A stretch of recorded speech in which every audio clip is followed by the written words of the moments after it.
I'm Jamie with Rocket Restorations. If you're watching this, there's a pretty decent chance you know me from my main channel, Dead Dodge Garage. I do all kinds of Mopar-centric videos over there. I do builds for the channel, I do technical guides, electrical guides, which have been quite popular, and all sorts of things like that. But I also work at Rocket Restorations. In fact, I do all sorts of videos of rocket projects on my channel as well. One thing Tom's been doing on this channel lately, which I really enjoy, is showing things like dealer paperwork. You know, the back end of how these cars came to exist. That's something I had no knowledge of previously, and I find it very interesting. The 1968 Dodge Charger is by far my favorite car in existence. And in fact, I was lucky enough to buy one a couple years ago. It stands to reason that anything with the 1968 Dodge Charger on it might also be of interest to me. So imagine my surprise and delight when I found this on Facebook Marketplace. A humongous brochure for the 1968 Dodge Charger. I want to take a look at this because there's a lot we can learn from it. Now I also have this, a 68 brochure that covers all of Dodge's models. And that's pretty cool too, but I want to focus on the Charger book here. Mostly because Chargers are awesome. The Charger World. One touch, and you've got it. Dodge Fever. You know, I really like this because it strongly resembles my actual car, which for some reason we call the Corn Dog Charger. That's not important. Inside there are all kinds of pictures of this red car in particular. And of course, ridiculous marketing pablum. I do have to agree with a lot of what they're saying here though. There may be better looking cars someday, but I don't think there have been yet. Charger, the car that doesn't need the chrome treatment to look new. You know, this car really was revolutionary, at least for Chrysler. It kind of looked a lot like a couple things available over at General Motors, but that's beside the point. The nicest standard item is the way it makes you feel. Here's a nice look at the interior found in all Chargers. Over here, there's a look at the white interior. That's what my car has. Just beautiful. Now here's an interesting note. Both of the interiors pictured here in the brochure show headrests on the bucket seats. Those were available as an option in 1968. Not very many 68 cars have these. Most 69 cars do. They were federally mandated starting, I believe, January 1st, 1969. There are references here to some of the other cool options found on all of these Chargers, like the quick fill gas cap, of course the hideaway headlights, and the dash. This is what's known as the rally dash in other B-bodies. All Chargers had this dash. An interesting note here, that medallion is found in early production cars. That's what my 68 has. Later that was changed to a fratzog, that kind of triangular emblem used by Dodge in this time. Oh yeah, great side view of a 68 RT there. Of course, we know it's an RT right away because of the stripe. Other than that, from this angle, there's very little to be found that's different between a basic Charger and an RT.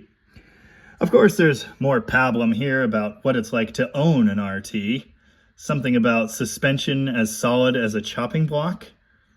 Okay. Of course, this is an advertisement from the late 60s, so it wouldn't be complete without an attractive young lady covered in flowers.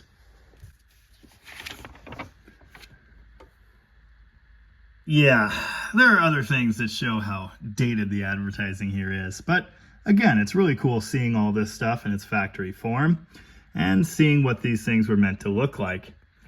There's the inland shifter that was used in these cars if you had a 4-speed. They're pretty well known to be terrible. I've never actually driven one of these cars that still had one. This paragraph is referencing a new and improved 383 V8. That would be the 4-barrel Magnum 383. Using the same heads that were found on the 440 at this time with larger valves, a new manifold there to mount the 4-barrel carburetor, and it also had a higher compression ratio, which is not mentioned here. You see there the rating of 330 horsepower and 425 foot-pounds of torque. They also say there at the bottom that you could get it with a 2-barrel carb, but if you did that, it would have a lower compression ratio, a lot of lower performance parts, including exhaust manifolds, and a much lower horsepower rating. This is that new and improved 383. Note details like the turquoise paint on the exhaust manifolds, and the heavy-duty 7-blade fan. Also, the dual snorkel air cleaner. Over here is the optional tick-tock tack. That's a tachometer outside of a clock. Really cool and optional on base chargers and RTs. Here are a couple of the wheel options that were available. The Magnum wheel down there on the bottom in 14-inch, and one of the full wheel covers that was available, although according to Tom, those are very uncommon. Also, a look at the optional wood grain wheel, which my car has, and a red charger with a white stripe, which I really do like. Now this page is what I've gotten the most out of. The most prominent thing here, the engines. Here's your standard 318. Note, it is red, although in this picture it kind of looks orange. Here's that 383 4-barrel. The 2-barrel looked essentially the same, except for the stuff on top. And here is the 440. Now in 68 RTs, the 440 is still turquoise, same as the 383. Now it's really interesting in these pictures, the color tone is off. These engines look blue, but they were not blue in the cars. They were turquoise. Of course, over here we have the optional 426 Hemi in resplendent Hemi orange with black crinkle valve covers. It also has the chrome dome gigantic air cleaner, which was used in 68. Interestingly, it only has a 4-blade fan on it. A few weeks ago, I did a Dead Dodge Garage video detailing the differences between Charger and Charger RT in 1968. For that video, I used the data book, which would have been another resource available at the dealer when you were ordering one of these cars. The data book goes into a lot more detail on the different options that were available, the things that were included with the various packages, and what have you. There's a quick rundown of that here in the brochure. Basically, 318 included standard on the base Charger, 3-speed manual transmission, which would have been shifted on the column, not on the floor. The bucket seats were standard. There were no bench seats in 68 Chargers. That would continue for most years of the Charger, although they were available later. The 3-spoke steering wheel with padded hub and partial horn ring was standard. Same on RT. That fantastic wood grain wheel was available. There are details on the other basics here. Notice on this page, there are no references to the Slant 6 being available, but it was. There were a certain number of Slant 6 Chargers made in 1968. Over on the RT side here, it does detail the important differences there that were included with that package. It's not as much as you might think. Most of this stuff was included standard. It's really just a difference of horsepower, a stripe, and badges. There's a cool chart here detailing the differences between all of the available engines, again with no reference at all to the 225 Slant 6. Over on this last inside page is a list of optional equipment. Things like air conditioning, which was not available with the Hemi, as you can read here, a rear window defrogger, the different radio options, a rear seat speaker, power steering was optional, autopilot, speed control, also not available with the Hemi. There are all kinds of interesting things in there. You've got appearance options like the center console, the optional wheel I mentioned, red streak tires, and things like that. Here's a look at the different performance options that were available, with many of them only applying to a base Charger or the RT. Of course, the 383s are listed there, the 426 Hemi, Sure Grip differential, the Tick-Tock Tack, which they don't call that here.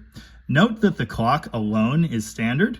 There was no block-off plate available for this Rally Dash. It had a clock or it had a Tick-Tock Tack. Front disc brakes were available. The red streak tires again. Here's the Charger trailer towing package. Apparently you could tow 4,000 pounds if you optioned the car with that. Very interesting. They would give you the heavy-duty running gear, but they would not supply you a hitch. You had to get that elsewhere.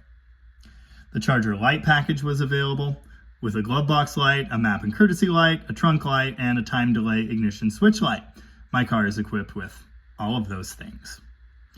Here's a list of the safety equipment that was included standard. Of course, they're including things like wipers. I guess that counts. The factory warranty is also found in the back of the brochure here. This is really interesting. I'd actually never read this before. They guaranteed most mechanical parts for 5 years or 50,000 miles, and the rest of the car for 2 years. To get that warranty, of course, you had to change the oil, but you had to do some other silly things like make sure the PCV valve works, clean the underside of the oil filler cap, clean the carburetor air filter every 6 months, lubricate the front suspension at 3 years, and you had to have an actual dealer certify that all of this had been done every year. Here's a chart showing all of the exterior colors. I have to say, none of them look like they look on actual cars in real life. And here on the back of the brochure, where it says the beginning for some reason, even though it's the end, is another glorious shot of that red Charger. Just beautiful. Here in the Dodge line brochure for 68, of course, there's a Cliff Notes version of the Charger book right here in the front. The new Charger for 68 obviously was kind of the halo car, the coolest thing they had going on, so they were going to focus on that. Here's the little Dart, very cool. All the different body styles that were available there. Sedan, convertible, and two-door hardtop. Oh yes, and two-door sedan. The wagon was no longer available on that body style. There's the Coronet, another awesome B-body that got restyled for 68. These are really neat cars. Station wagons were available here. There's actually a different section in the back of the book dedicated to station wagons. Then we get into the full-size cars. Here's Polara. Two-door hardtop there, which I believe is actually called a fast top, although I'm not so sure if Dodge called it that. Convertible and sedan over on the right side. There's the Monaco, which should look very similar to the Polara because it's just about the same car. Here's the wagon section I was talking about. There were full-size wagons and mid-size B-body wagons. Very cool. And here's more Charger stuff. And here we do get a picture of the Slant 6, which was also still red in 68, much like the 318. I just love this stuff. It's just so cool. It makes such a neat companion to the actual car.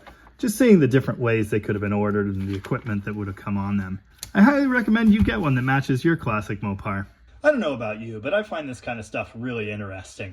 Much like the cars themselves, it's sort of like a time capsule printed on paper. It just takes you back and shows you how things were at a different time in history. If there's something like this for another car, or factory paperwork, or factory information that you're interested in that we haven't done a video on yet, drop it in the comments and let us know. We've got all kinds of neat stuff hiding in piles around Rocket that we could do videos on. In any case, thank you very much for watching. And if you haven't yet subscribed to Rocket Restorations, go ahead and do that. Lots more cool stuff coming up.